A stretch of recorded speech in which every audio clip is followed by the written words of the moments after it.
परसों की बात है। परसों रात में 10 बजे के आसपास अमित सहगल नाम का एक व्यक्ति अपने एक साथी के साथ में आया था। और अमित सहगल ने रविवार के दिन, मैं मुंबई में था, रविवार के दिन अमित सहगल ने मुझे भी कॉल किया था। और उनका जो बात करने का मुझसे तरीका था वो भी धमकी भरा था। तो क्योंकि मैं पंकज मिश्रा जी का छोटा भाई हूँ, सबसे छोटा, तो मैंने उनसे कहा कि देखिए वो मेरे बड़े भाई हैं, मैं उन्हें क्या ही समझा सकता हूँ। हाँ, मैंने उन्हें बता दिया है कि अगर उन्होंने कोई आपसे बदतमीजी करी है, कोई बात हुई है, लोगों से ऐसा ना करें। बाकी मेरा इसमें कोई मतलब नहीं है, आप दोनों दोस्त हैं, आपको समझ में आ रहा है व्यवहार तो संबंध रखिए, नहीं रखना है मत रखिए।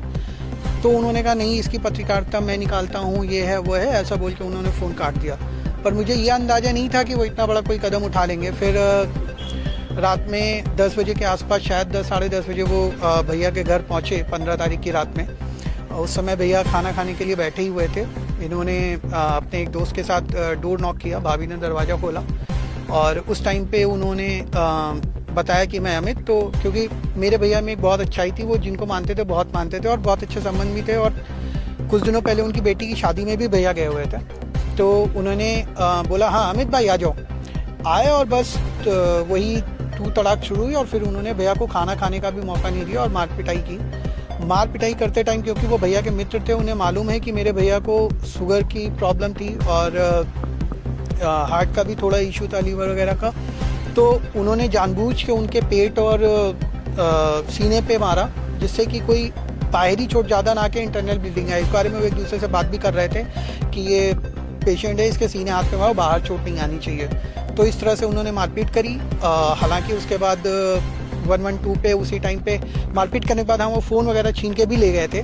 तो किसी तरह से राहगीरों की हेल्प से 112 पे कॉल की गई, पुलिस आई और पुलिस ने भी बयान भी रिकॉर्ड किया वहाँ पे, चीता पुलिस ने। और उसके बाद उन्होंने भैया से कहा कि हम चलते हैं, आप को मेडिकल में दिखा देते हैं ये वो। अब क्योंकि आपको भी पता है इंटरनल चोटें पहले तुरंत नहीं रिएक्शन देती हैं, पता नहीं चलती, और बाहर से इतना ब्लीडिंग थी, बहुत ज़्यादा नहीं थी। तो भैया को लगा कि ठीक है, और फिर एक डर दहशत का भी माहौल होता है। तो उन्होंने कहा हम इस पर सुबह कार्रवाई करेंगे। लेकिन कोई नहीं जानता था कि वो सुबह नहीं आएगी। फिर उनके जाने के थोड़ी देर बाद भैया ने कहना शुरू किया कि बहुत दर्द हो रहा है, बहुत दर्द हो रहा है। अब फ़ोन था नहीं और आसपास के मोहल्ले वाले तो मैंने आज ही देखे, ऐसे मतलब इंसानियत के नाम पे कलंक है वो मोहल्ला। कोई एक दूसरे को पहचानने को तैयार नहीं, फ़ोन करने को तैयार नहीं, कोई रात में बात करने को तैयार नहीं। फिर किसी तरह जब सुबह हुई है, तब अभी ने मुझे संपर्क किया है, तब मैंने भैया के दोस्तों को बुला के दोबारा से एम्बुलेंस और पुलिस वहाँ भेजी और फिर पुलिस ने अपनी कार्रवाई की है। लेकिन तब तक बहुत देर हो चुकी थी। अच्छा, ये पूरा विवाद हुआ कैसे? क्या उन्होंने लिखा था? क्या फेसबुक कोई पोस्ट थी? क्या बात थी? मुझे थोड़ी बहुत जानकारी है, लेकिन एग्जैक्ट क्या था वो मुझे नहीं मालूम है। बस मुझे ये पता चला कि उस पोस्ट में अमित सहगल नाम का जो ये व्यक्ति है, उसके विषय में कुछ था शायद, जिसकी वजह से उसने आवेश में आके ये कदम उठाया। आज आप दोबारा पोस्टमार्टम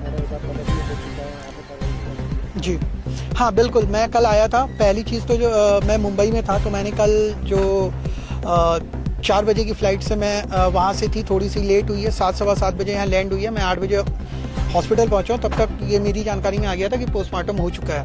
पर पोस्टमार्टम, क्योंकि जो ये अमित सहगल हैं, उनका रिकॉर्ड पुराना काफ़ी ब्लैकमेलिंग टाइप का है और उन्होंने कई बड़े लेवल के डॉक्टर्स वगैरह और कई अधिकारियों को ब्लैकमेल करके रखा हुआ है।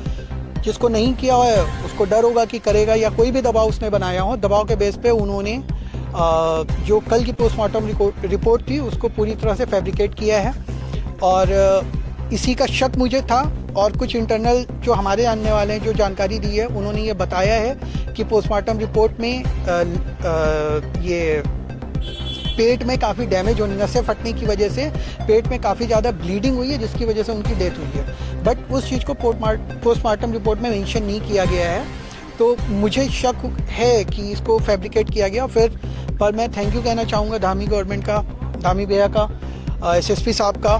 मैं बस लैंड किया हूँ, लैंड करते ही मुझे एसएसपी साहब ने अपना टाइम दिया, मैं उनसे मिला और उन्होंने मुझे जो भी मैंने रिक्वेस्ट की उन्होंने मानी। और आप सब खुद ही देख रहे हैं कि अभी भैया का दोबारा पोस्टमार्टम होने वाला है।